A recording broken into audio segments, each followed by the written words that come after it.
Et donc, on va vous partager une approche avec Estelle, appelée la pensée prospective.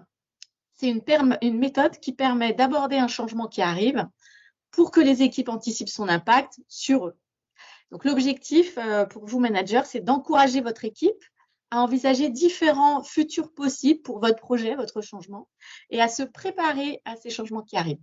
Alors, on vous propose cette méthode parce qu'à la WeBox, on a fait ce travail sur la question qui était quelles sont les compétences qui seront essentielles en 2030 avec l'avènement de l'IA. Mais cette méthode, vous pouvez la faire sur tout type de changement qui arrive, que ce soit un nouvel outil, un process, un format ou quoi que ce soit. Donc, pour vous lancer dans ce travail de pensée prospective, voici comment faire. La première étape consiste à mener une réflexion sur les forces et influences qui impactent le changement que vous voyez venir. Votre objectif, c'est identifier les forces qui influenceront votre environnement de travail futur et celui de vos équipes, donc de lister des forces internes et forces externes qui impactent votre sujet du moment. Exemple de force interne, votre capacité à gérer des dossiers complexes, votre expertise juridique, votre bienveillance envers les clients.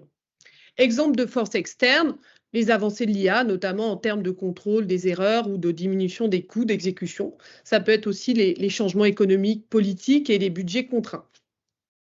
Donc, votre mission à cette étape, c'est de lister et de classer toutes ces forces, toutes ces influences qui vont permettre d'affiner l'impact qu'elles ont sur votre défi du moment, votre changement. Et forcément, ça va faire émerger des questions. Si je reprends l'exemple de tout à l'heure sur les compétences de 2030 avec l'avènement d'IA, eh bien, si je mets en face les forces internes et les forces externes, j'arrive à des opportunités qui peuvent être comment les avancées de l'IA, force externe, pourraient-elles améliorer notre gestion des dossiers complexes en 2030. Mais finalement, si les forces externes sont très puissantes, eh bien, elles peuvent devenir un facteur de risque pour les équipes. Elles peuvent faire peur. Par exemple, la diminution des coûts d'exécution et l'automatisation qu'apporte l'IA met-elle en danger la bienveillance de notre prestation en 2030 ? Et cette organisation qu'on subit de l'externe met-elle en danger notre modalité de travail ? Donc, ce travail d'analyse des forces internes et externes va faire émerger des questions, des scénarios.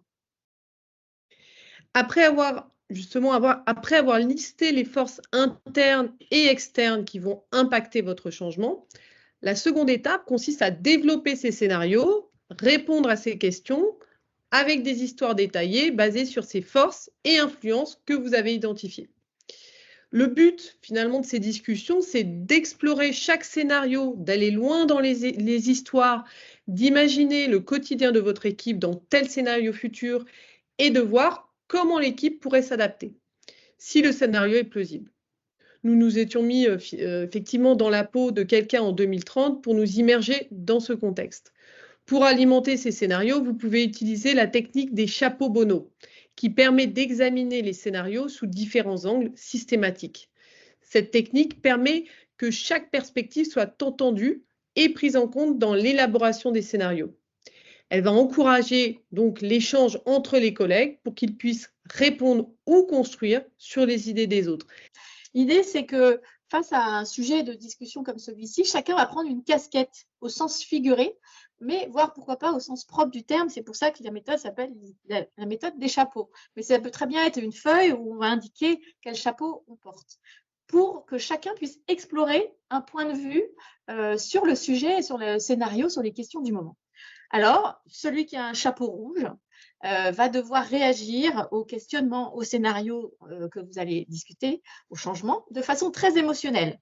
Il va explorer les réactions, les sentiments des équipes, des clients. Celui qui aura le chapeau noir devra réagir de façon très prudente. Il va identifier les risques, les obstacles de tels facteurs extérieurs ou de telles menaces ou de quelles craintes internes. Celui qui a le chapeau jaune sera l'optimiste et donc il va chercher les bénéfices, les valeurs de toutes ces forces, de toutes ces influences, par exemple. Celui qui a le chapeau vert sera le créatif. Pendant la discussion, il va explorer toutes les alternatives, les possibilités pour faire face à ce changement. Et celui qui a le chapeau bleu devra réagir comme un organisateur. Il va chercher à contrôler le processus et à le résumer. Il y a plein d'autres chapeaux comme ça. Et Avec cette approche, vous allez forcément bâtir ainsi des scénarios probables et d'autres non en lien avec votre changement. Pour reprendre l'exemple des compétences pour 2030, nous étions allés loin dans les scénarios et on avait débouché sur plusieurs pistes futuristes. Certaines objectivement peu probables, qu'on avait écartées, et d'autres plus réalistes, comme le principe de systématiser des binômes de mentorat jeunes-seniors pour amplifier les talents. Voilà, donc en conclusion, ce travail de créativité qu'on vous propose permet de choisir les histoires les plus probables, ici on a parlé de scénarios, ou les plus critiques, pour anticiper et se préparer au changement et donc forcément ensuite formuler les meilleures stratégies pour y faire face. Et donc si on revient à la question du jour qui est comment anticiper le changement et les conséquences pour les équipes, ce qu'on vous invite à retenir aujourd'hui, c'est que le fait d'imaginer les histoires du quotidien qui concernera les équipes, de se projeter dans un futur qui peut être un peu extrême ou un peu grossir le trait des impacts émotionnels, des impacts techniques de ce changement, sous la forme d'une session de créativité comme on l'a proposé là, eh bien, ça permet d'anticiper et donc de mieux se préparer au changement. Certains auront besoin de relationnel, de one-to-one, proximité. Donc, on n'a pas les mêmes besoins. Certains auront besoin de sécurité, de vision. Et c'est là où d'autres modèles aussi en coaching nous servent, comme le Dix par exemple, mais plein d'autres, vont nous servir aussi pour, en tant que manager, se dire, OK, quel est leur besoin? Moi, j'ai un besoin d'être rassuré sur tel point. Ça peut être rationnel ou émotionnel. Et peut-être certains dans mon équipe ont besoin d'être rassurés sur d'autres points. Et la fameuse question du pourquoi pas posée par Émilie, elle est excellente aussi parce que c'est une question qui ouvre les perspectives et qui rallie un petit peu cette méthode que l'on propose de la WeBox d'ouverture, de rétrospection pour pouvoir, questionnement ouvert, co-construire l'avenir ensemble. Effectivement, porter le changement, l'idée aussi, c'est que vous ne le portez pas tout seul. On est dans une communauté avec la WeBox et c'est ça aussi la richesse de ce modèle, je pense, c'est vous êtes entre vous, entre managers, donc trouvez des alliés aussi pour porter ce changement. Vous n'êtes pas tout seul. Et donner ce sens et cette vision et de co-construction avec vos équipes, ça devrait, je l'espère, rassurer. Certaines équipes auront besoin d'un peu plus de temps que d'autres et c'est OK, entre guillemets, à partir du moment où on met du sens et de la vision. Vous aussi, vous avez ce temps d'acceptation du changement.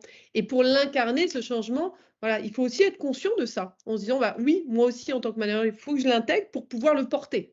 Et je pense que c'est aussi un travail individuel pour pouvoir le transmettre, que ce soit vraiment systémique au niveau des équipes.